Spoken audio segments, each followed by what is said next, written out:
Le barrage de Kandaji est en train de devenir une réalité, ce qui permettra l'installation d'une centrale hydroélectrique de 130 MW qui viendront s'ajouter aux besoins en électricité des populations. Aussi, pour voir l'état d'avancement des travaux, le Premier ministre Brigitte Raffini s'est rendu sur le site de construction du barrage.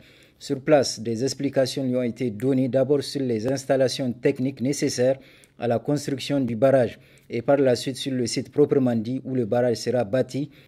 Davantage de détails ont été donnés au Premier ministre quant à la forme que prendra le barrage. Adam Harouna, directeur général de l'agence du barrage de Kandaji, donne l'état d'avancement actuel des travaux. C'est-à-dire aujourd'hui au niveau de la fondation en ce qui concerne l'ouvrage en béton est déjà réalisé. En ce qui concerne la digue en terre également, les fondations sont en cours et le bâtard d'eau a été réalisé pour permettre la réalisation des travaux. Donc vraiment nous avons entamé la première phase du programme. Puisque vous savez, il faut dévier le fleuve. Là où on était resté, là, c'était vraiment le fleuve passait là. Il fallait faire tout ce quoi nous avons passé là, les bâtards là, pour pouvoir barrer le fleuve et permettre à l'entreprise de travailler.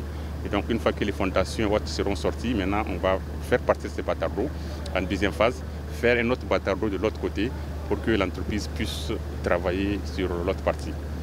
Et donc, grosso modo, aujourd'hui, on peut dire que les travaux sont à un taux d'exécution d'à peu près 12%. 12%, c'est un peu conforme au délai contractuel. Donc, nous fondons l'espoir que dans quelques mois, vraiment, les travaux vont prendre leur envol. On va être dans la phase vraiment assez dynamique d'avancement de ces travaux-là. En plus, la construction du barrage ayant provoqué le déplacement des populations qui étaient dans la zone, le directeur général de l'agence du barrage de Kandaji explique les dispositions qui ont été prises. Le grand défi de Kandaji, comme j'ai toujours dit, c'est la réinstallation des populations. Par rapport à la réinstallation des populations, je voudrais rappeler qu'on a déjà déplacé un premier groupe. C'est ça qui a permis de réaliser les travaux.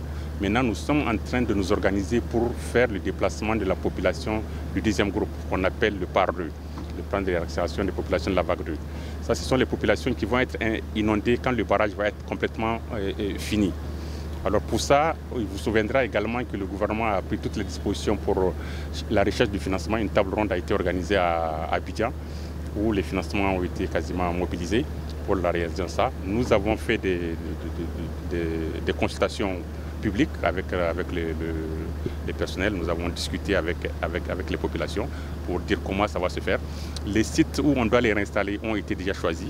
C'est elles-mêmes qui ont, avec notre appui, notre accompagnement, ont pu choisir les sites.